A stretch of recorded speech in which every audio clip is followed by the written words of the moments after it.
ADM बोले अंग्रेजी समझता हूं लेकिन बोल नहीं सकता। हाईकोर्ट ने मुख्य सचिव से पूछा क्या ऐसा अफसर किसी एग्जीक्यूटिव पोस्ट को असरदार तरीके से कर पाएगा कंट्रोल। चुनाव ड्यूटी से लौट रही महिला अधिकारी से छेड़छाड़, चलती गाड़ी से कूदकर बचाई जान। कारगिल विजय दिवस पर हुई घोषणा, पूर्व सैनिकों को नौकरी के लिए भेजा जाएगा विदेश। चमोली व नैनीताल में बनेंगे सैनिक विश्राम गृह। अग्निवीरों को भर्तियों में मिलेगा 10% क्षैतिज आरक्षण, जल्द कैबिनेट में आएगा प्रस्ताव। धर्मांतरण को लेकर छांगुर गिरोह पर उत्तराखंड में दूसरा केस भी हुआ दर्ज। पाकिस्तान और दुबई से भी कनेक्शन आया सामने। उत्तराखंड में एक साल में यूसीसी के तहत हुए 3 लाख से ज़्यादा मैरिज रजिस्ट्रेशन। 2010 से जनवरी 2025 तक हुए थे कुल 3,30,000 पंजीकरण।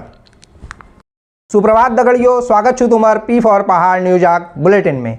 आज छू 27 जुलाई 2025 और रविवार का दिन।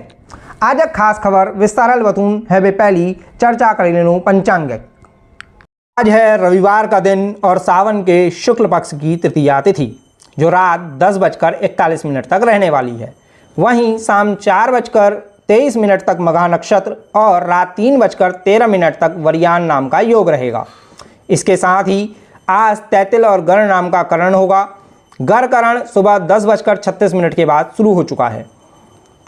शुभ मुहूर्तों के लिहाज से देखें तो दोपहर 12 बजे से 12:55 तक अभिजित मुहूर्त और दोपहर 1:56 से 3:34 तक अमृतकाल होगा। वहीं शाम 4:23 से कल सुबह 5:40 तक रवि योग भी रहेगा। अब शुरू करते हैं आज का बुलेटिन। एडीएम बोले अंग्रेजी समझता हूं लेकिन बोल नहीं सकता। हाईकोर्ट ने मुख्य सचिव से पूछा क्या ऐसा अफसर किसी एग्जीक्यूटिव पोस्ट को असरदार तरीके से कंट्रोल कर पाएगा।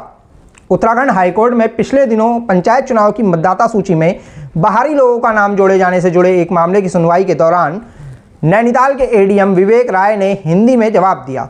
इस पर कोर्ट ने उनसे पूछा कि क्या उन्हें अंग्रेजी नहीं आती। इसके जवाब में राय ने कहा कि वे अंग्रेजी सिर्फ समझ सकते हैं, अंग्रेजी में बात नहीं कर सकते हैं।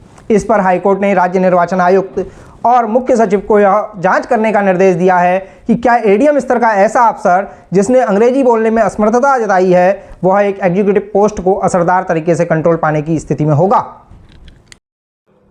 अब अगली खबर है अल्मोड़ा से, जहां चुनाव ड्यूटी से लौट रही महिला मतदान अधिकारी को लिफ्ट देकर की गई छेड़छाड़, चलती गाड़ी से कूदकर बचाई जान।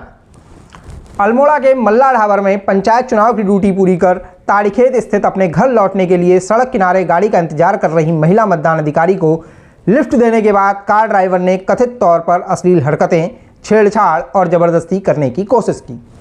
आरोप है कि इसका विरोध करने पर ड्राइवर ने महिला के साथ मारपीट की और गाड़ी रोकने की कोशिश करने पर उसने स्पीड बढ़ा दी। गनीमत रही कि एक तीव्र मोड़ आने पर गाड़ी की स्पीड कम होते ही महिला ने चलती गाड़ी से कूदकर अपनी जान बचाई। मामले में पुलिस ने महिला की तहरीर पर केस दर्ज कर लिया है और आरोपी की तलाश कर रही है। अब बढ़ते हैं सरकार की घोषणाओं की खबरों की ओर। कारगिल विजय दिवस पर हुई घोषणा, पूर्व सैनिकों को नौकरी के लिए भेजा जाएगा विदेश। चमोली व नैनीताल में बनेंगे सैनिक विश्राम गृह। कारगिल विजय दिवस के मौके पर उत्तराखंड के मुख्यमंत्री पुष्कर सिंह धामी ने शनिवार को चमोली के कालेश्वर में ECHS व सैनिक विश्राम गृह और नैनीताल में सैनिक विश्राम गृह बनाए जाने की घोषणा की है। इसके साथ ही उन्होंने कहा कि पूर्व सैनिकों को रोजगार के लिए उपनल के जरिए विदेश भेजा जाएगा, जिसमें 50% सिविलियन भी शामिल होंगे। इस दौरान मुख्यमंत्री ने कारगिल शहीदों के परिजन को सम्मानित भी किया। अगली घोषणा ऐसी हुई है जिस पर भी गौर किया जाना चाहिए। अग्निवीरों को भर्तियों में मिलेगा 10% क्षैतिज आरक्षण, जल्द कैबिनेट में आएगा प्रस्ताव। उत्तराखंड के मुख्यमंत्री कार्यालय ने कारगिल विजय दिवस के मौके पर ट्वीट कर बताया है कि राज्य सरकार अग्निवीरों को पुलिस, परिवहन, वन और अन्य विभागों की भर्तियों में 10% क्षैतिज आरक्षण देने की तैयारी कर रही है। मुख्यमंत्री कार्यालय के मुताबिक सरकार इस संबंध में प्रस्ताव को कैबिनेट में लाएगी। इसमें अग्निपथ योजना के तहत 4 साल की नौकरी पूरी करने वाले अग्निवीरों को इसका फायदा मिलेगा। इसके साथ ही पूर्व सैनिक वीरांगनाओं और पुत्री को ड्रोन दीदी के रूप में ड्रोन संचालन का रोजगार परक प्रशिक्षण देने का फैसला भी किया गया है। बुलेटिन में अगली खबर है देहरादून से, धर्मांतरण को लेकर छांगुर गिरोह पर उत्तराखंड में दूसरा केस भी हुआ दर्ज। पाकिस्तान और दुबई से भी कनेक्शन आया सामने। उत्तराखंड के देहरादून में धर्मांतरण को लेकर छांगुर गिरोह पर दूसरा केस भी दर्ज हुआ है, जिसमें 6 लोगों को आरोपी बनाया गया है। पुलिस ने बताया कि पिछले दिनों दर्ज हुए मामले की जांच के दौरान गिरोह द्वारा बरेली की एक युवती का धर्मांतरण कराए जाने की कोशिश हो और उसे सुमैया नाम दिए जाने की बात सामने आई थी। पुलिस ने बताया कि सुमैया को 3 बार दिल्ली बुलाकर उसका धर्मांतरण कराने की कोशिश करके उसे दुबई भेजने के लिए फेक डॉक्यूमेंट्स भी तैयार किए गए। बकौल पुलिस, सुमैया की अरबी भाषा की ऑनलाइन क्लास भी चल रही थी। वहीं मीडिया रिपोर्ट्स की माने तो पाकिस्तान का एक मौलवी सुमैया को इस्लाम की शिक्षा भी दे रहा था। वहीं पुलिस ने बताया कि छांगुर गिरोह का पाकिस्तान और दुबई से कनेक्शन भी सामने आया है। ये लोग गिरोह को फंडिंग कर रहे थे। पुलिस के मुताबिक उत्तराखंड में सख्त यूसीसी कानून लागू होने के चलते गिरोह के लोगों ने इन युवतियों से कहा था कि उनका धर्मांतरण राज्य के बाहर कराया जाएगा, इसलिए दोनों को बार बार दिल्ली ले जाने की कोशिश चल रही थी।